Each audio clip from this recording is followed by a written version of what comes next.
Hello student, education 24 में आपका स्वागत है। आज के इस वीडियो में मैं आपको बीए फर्स्ट ईयर के सेकेंड सेमेस्टर में आपका जो सब्जेक्ट है सोशियोलॉजी यानी कि समाजशास्त्र, उसके अंदर कौन कौन से क्वेश्चन आने वाले हैं, इस वीडियो के अंदर मैं आपको आने वाले क्वेश्चन के बारे में बताऊंगा। सो आप इस वीडियो को ध्यान से देखिएगा ताकि आपको आने वाले क्वेश्चन के बारे में अच्छे से पता चल सके। और जो भी स्टूडेंट बीए फर्स्ट ईयर के अंदर है, जिनका सेकेंड सेमेस्टर का एग्जाम चल रहा है या फिर सेकेंड सेमेस्टर का एग्जाम होने वाला है, वो लोग कमेंट करके जरूर बताएं कि नेक्स्ट क्वेश्चन पेपर उनको किस सब्जेक्ट के ऊपर चाहिए, ताकि आपके कमेंट के अनुसार मैं आपको क्वेश्चन पेपर दे सकूँ।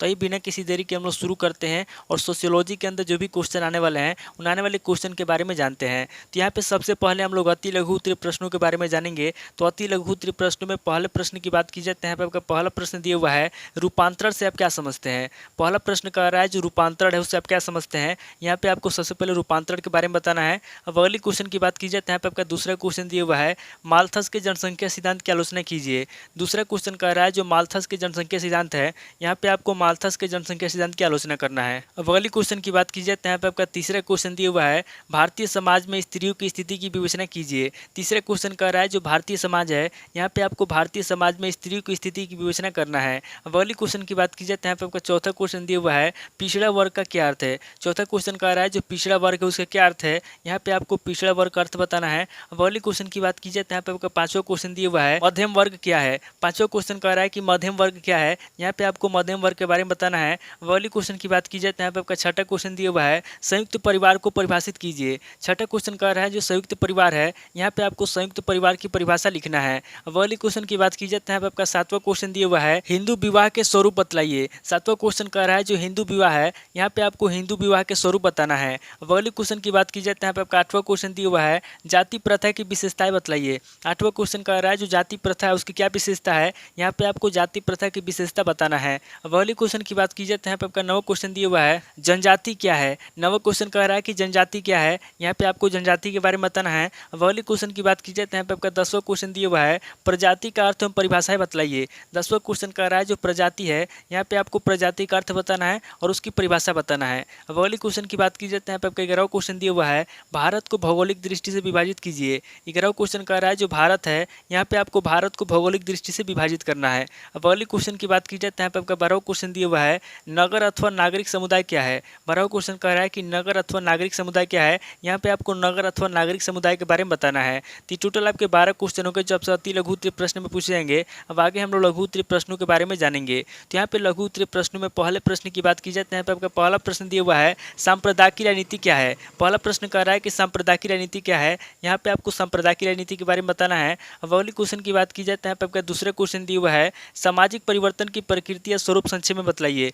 दूसरा क्वेश्चन कह रहा है जो सामाजिक परिवर्तन की प्रकृति है या जो स्वरूप है, यहाँ पे आपको सामाजिक परिवर्तन की प्रकृति बताना है या फिर उसके स्वरूप को संक्षेप में बतलाना है। अब अगली क्वेश्चन की बात की जाए तो यहाँ पे आपका तीसरा क्वेश्चन दिया हुआ है, दलित या अनुसूचित जातियों की विशेषताएं बतलाइए। तीसरा क्वेश्चन कह रहा है जो दलित या अनुसूचित जातियां हैं, यहाँ पे आपको दलित या अनुसूचित जातियों की विशेषताएं बताना है। अब अगली क्वेश्चन की बात की जाए तो यहाँ पे आपका चौथा क्वेश्चन दिया हुआ है, मलाईदार तबका या क्रीमी लेयर की अवधारणा स्पष्ट कीजिए। चौथा क्वेश्चन कह रहा है जो मलाईदार तबका है या जो क्रीमी लेयर है, यहाँ पे आपको मलाईदार तबका या क्रीमी लेयर की अवधारणा स्पष्ट करना है। अब अगली क्वेश्चन की बात की जाए तो यहाँ पे आपका पांचवा क्वेश्चन दिया हुआ है, जाति एवं वर्ग में अंतर कीजिए। पांचवा क्वेश्चन कह रहा है जो जाति एवं वर्ग है उसमें क्या अंतर है, यहाँ पे आपको जाति एवं वर्ग में अंतर करना है। अब अगली क्वेश्चन की बात की जाए तो यहाँ पे आपका छठा क्वेश्चन दिया हुआ है, संयुक्त परिवार के दोष बताइए। छठा क्वेश्चन कह रहा है जो संयुक्त परिवार है उसके क्या दोष हैं, यहाँ पे आपको संयुक्त परिवार के दोष बताना है। अब अगली क्वेश्चन की बात की जाए तो यहाँ पे आपका सातवां क्वेश्चन दिया हुआ है, सामान्य और विशिष्ट धर्म के अंतर स्पष्ट कीजिए। सातवां क्वेश्चन कह रहा है जो सामान्य धर्म है और जो विशिष्ट धर्म है,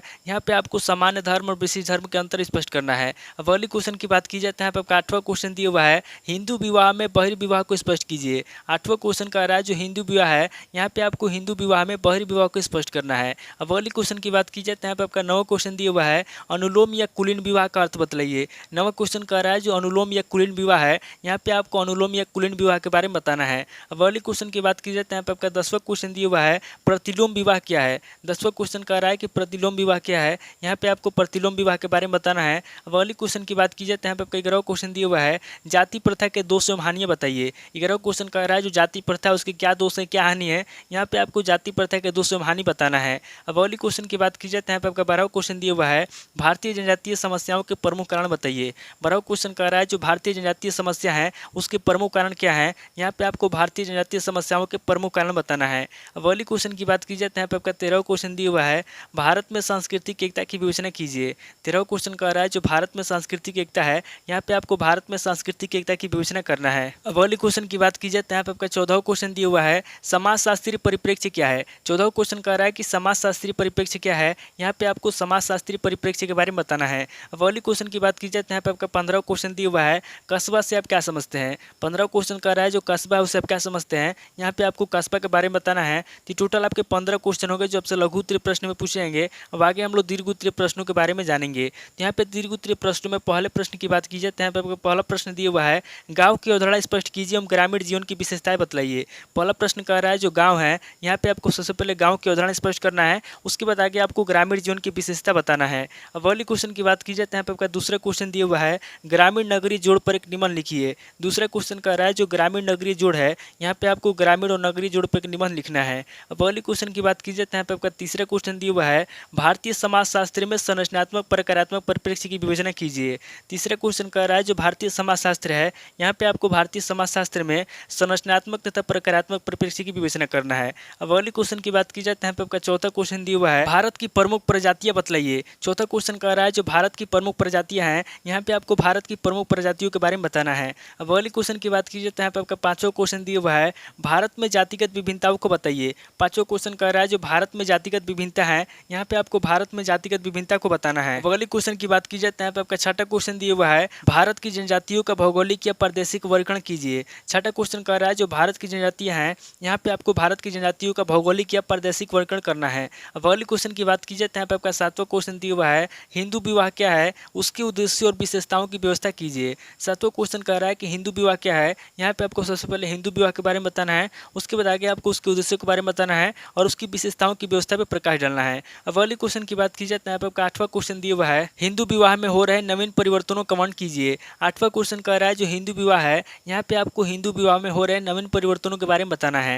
अब अगले क्वेश्चन की बात की जाए तो यहाँ पे आपका नौवां क्वेश्चन दिया हुआ है संयुक्त परिवार में परिवर्तन के कारणों की व्याख्या कीजिए। नौवां क्वेश्चन कह रहा है जो संयुक्त परिवार है, यहाँ पे आपको संयुक्त परिवार में परिवर्तन के कारणों की व्याख्या करना है। अब अगले क्वेश्चन की बात की जाए तो यहाँ पे आपका 10वां क्वेश्चन दिया हुआ है भारतीय मध्यम वर्ग का संक्षिप्त वर्गीकरण कीजिए। 10वां क्वेश्चन कह रहा है जो भारतीय मध्यम वर्ग है, यहाँ पे आपको भारतीय मध्यम वर्ग का संक्षिप्त वर्गीकरण करना है। अब अगले क्वेश्चन की बात की जाए तो यहाँ पे आपका 11वां क्वेश्चन दिया हुआ है पिछड़े वर्ग के लिए किए गए शासकीय प्रयासों की विवेचना कीजिए। 11वां क्वेश्चन कह रहा है जो पिछड़ा वर्ग है, यहाँ पे आपको पिछड़े वर्ग के लिए किए गए शासकीय प्रयासों के बारे में बताना है। अब अगले क्वेश्चन की बात की जाए तो यहाँ पे आपका 12वां क्वेश्चन दिया हुआ है दलितों के उत्थान हेतु सरकार द्वारा किए गए प्रयासों की व्याख्या कीजिए। 12वां क्वेश्चन कह रहा है जो दलित है उनके उत्थान हेतु सरकार द्वारा किए गए जो प्रयास है, यहाँ पे आपको उन प्रयासों के बारे में बताना है। अब अगले क्वेश्चन की बात की जाए तो यहाँ पे आपका 13वां क्वेश्चन दिया हुआ है माल्थस के जनसंख्या सिद्धांत की विवेचना कीजिए। 13वां क्वेश्चन कह रहा है जो माल्थस की जनसंख्या सिद्धांत है, यहाँ पे आपको माल्थस की जनसंख्या सिद्धांत के बारे में बताना है। अब अगले क्वेश्चन की बात की जाए तो यहाँ पे आपका 14वां क्वेश्चन दिया हुआ है भारत में सांप्रदायिकता की समस्या स्पष्ट कीजिए। 14वां क्वेश्चन कह रहा है जो सांप्रदायिकता है, यहाँ पे आपको भारत में सांप्रदायिकता की समस्या को स्पष्ट करना है। तो टोटल आपके 14 क्वेश्चन हो गए जो आपसे दीर्घ उत्तरीय प्रश्न में पूछे जाएंगे। तो इस वीडियो के अंदर मैंने आपको अति लघु उत्तरीय प्रश्न, लघु उत्तरीय प्रश्न और दीर्घ उत्तरीय प्रश्न तीनों तरह के प्रश्नों के बारे में बता दिया। आप इन तीनों तरह के प्रश्नों को नोट कर लीजिए और किसी किताब से सीरीज से मिलाकर के याद कर लीजिए। तो दोस्तों आज इस वीडियो को मैं पे स्किप करता हूँ, मिलता हूँ आपसे नेक्स्ट वीडियो में। अगर आपको वीडियो अच्छा लगा तो वीडियो को लाइक कीजिए, शेयर कीजिए और कमेंट करके बताइए कि आपको नेक्स्ट क्वेश्चन पेपर किस सब्जेक्ट के ऊपर चाहिए। थैंक यू दोस्तों।